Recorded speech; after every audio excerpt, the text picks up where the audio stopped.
Sí, está bien.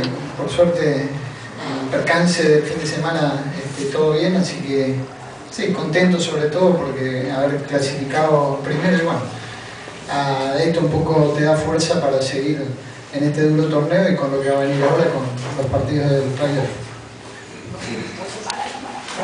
Hace bastante que no se clasificaba de forma tan cómoda, si se quiere, ¿no? ¿Qué pensás que se corrigió de torneos anteriores para estar en una comodidad ahora tranquila en la fase regular?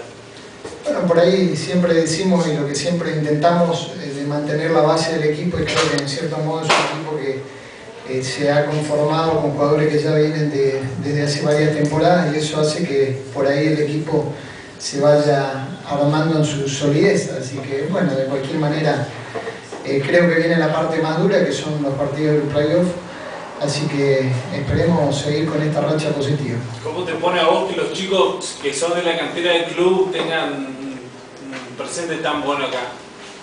Es importante, eso creo que es lo que básicamente nosotros desde la comisión directiva junto al gerenciamiento venimos intentando con muy buena proyección lo que es las divisiones inferiores, ¿no es cierto? Así que es bueno ver a chicos como Elian Koch, como López García, como Néstor Núñez, que realmente han tenido un buen desempeño y son chicos que seguramente en el futuro, en este nivel, nos van a seguir dando muchas satisfacciones.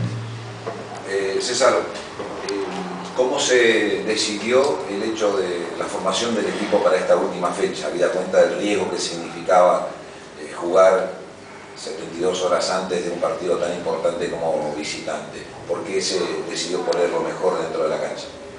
Bueno, creo que esto un poco en realidad correspondería que Hugo lo conteste, pero me parece que evaluó la idea de salir primero, asegurar el primer puesto en el grupo, de tal modo de tener esa pequeña ventaja que significa jugar con el tercero, que tampoco dice muchas veces nada, pero también poder definir de local dentro de estos playoffs, terminar definiendo de local. Creo que eso es lo que hubo y lo que queríamos todos. En definitiva, es importante salir primero, asegurarnos el primer puesto y a partir de ahí enfrentar de la mejor manera estos partidos que vienen.